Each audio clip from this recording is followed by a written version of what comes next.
So what is up, guys? Nick here, helping you to master your technology. One UI 2.0 versus the 11 Pro Max here on iOS 13.3. Let's see if the One UI 2.0 can stack up to 13.3 in everyday performance. What we're really looking for here is like, did the One UI 2.0 get smoother by comparison to iPhone? Let's go ahead and boot it up in 3, 2, 1.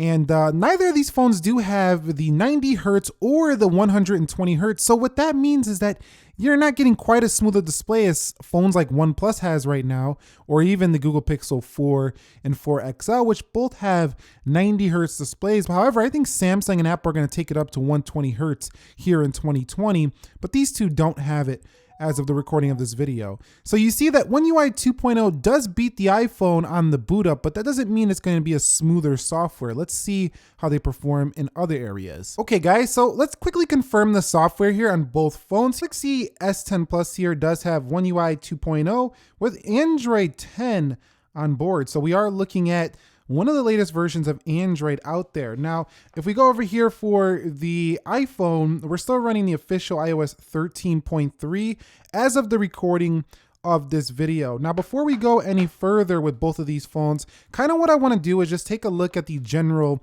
user interface, kind of how they do scroll through, and you can see that Samsung looks a little bit faster on that scroll, whereas Apple looks a little bit smoother there. So you can see just a little bit snappier going through. Now, you don't have an app drawer for the iPhone, so we really can't test that. But going into their control panels over here on both phones, they both do operate very smooth, whether you're going through the brightness on this phone or the brightness on this phone, very smooth. So I would say in terms of their general user interfaces, because they both don't have the hardware of like a 90 hertz or 120 hertz, they're both pretty comparable. Samsung a little bit snappier there though, just a little bit, but the iPhone still a little bit smoother there when scrolling through here, just their home pages. Okay guys, so here we are at the application speed test. Now, you can look at speed if you want, but that's not really what I'm trying to get a result here. I'm trying to see, is the new gesture system here for One UI snappier, faster, smoother than iOS 13? Let me close that application out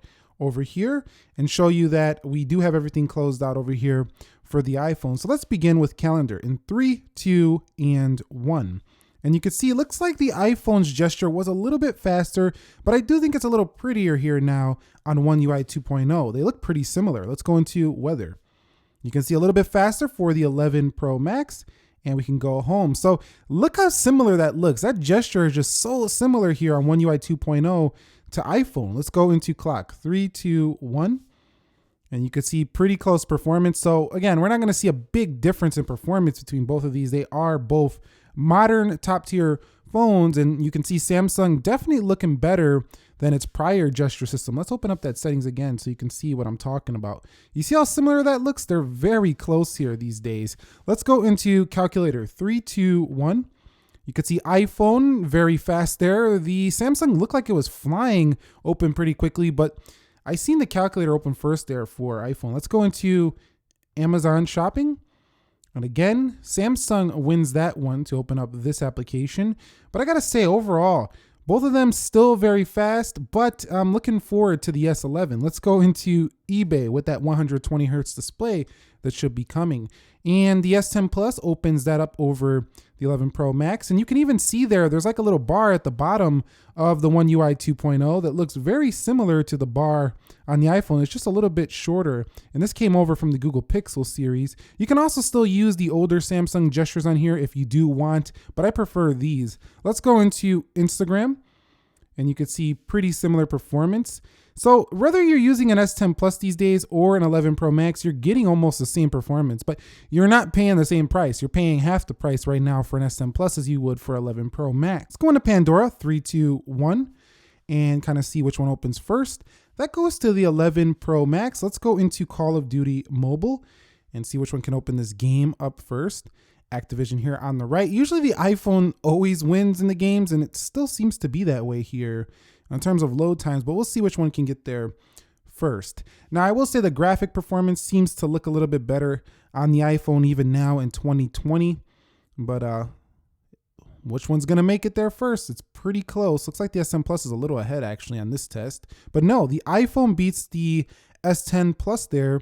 And you can play this game on both platforms. Very fun on either, the Call of Duty Mobile. Let's go ahead and go back home here. And you can see if you have the landscape rotation on, when you come home, sometimes the Galaxy S10 Plus will rotate like that. So let's go into Geekbench now in 3, 2, 1.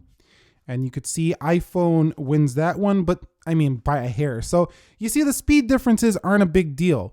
But I do think the animations do look smoother here on One UI 2.0 than they did on 1.0, for example. Now you guys can reduce the animations on both the iPhone and the Samsung just by going to settings, reduce motion and accessibility settings here for iPhone. And you'll see that it's a little bit smoother or a little bit faster maybe for the device, but it takes away that fun looking animation for iOS. Now over here for Samsung, you can also go to advanced features, click off the reduce animations, and you'll see that those animations are going to be disabled as well. So let's go ahead and close these applications out and show you what I'm talking about. Let's see which one is faster here. You can see pretty similar when we get into that mode. So let's go to weather, and a little bit faster for the iPhone's weather app and clock. Pretty similar settings. So you can see they do basically that same functionality on both of them, and both are pretty equal here when you go ahead and reduce the animation. So keep in mind that if you keep it on 1x, default, the Samsung is not really up there with the iPhone 100%, but when you start reducing animations, changing the developer options down a little bit, the Samsung is right there with the 11 Pro Max here. So this just makes me really excited about what's to come with the Galaxy S11 as well as the iPhone 12 with these displays that are likely going into these phones this year. I just really cannot wait for that on both devices. So let me know which you prefer. Do you prefer to run your phone with the animations on or reduced or just off completely? Let me know down below in the comments. So let's quickly run through the applications to see how they do look when reloading applications. You could see that animation is still there for the Samsung. Even when you go through the applications, it looks pretty similar. It looks like Pandora had to re-listen. Let's go on Instagram. Let's go on to Twitter. For some reason, I do think sometimes the Samsung animation does look a little bit choppier though. And I do think that Samsung is going to benefit greatly from a 120 hertz display on their next phone. I mean, I think that's really the key separator between, Samsung and Apple right now is just, having that 120 hertz display is just going to make the S11 punch above the 11 Pro Max, at least until Apple brings out their Pro Motion display. So let's go into the Geekbench. You can just see a little bit smoother here when going through the applications. So you can see just a little bit smoother here when going through the applications for the 11 Pro Max.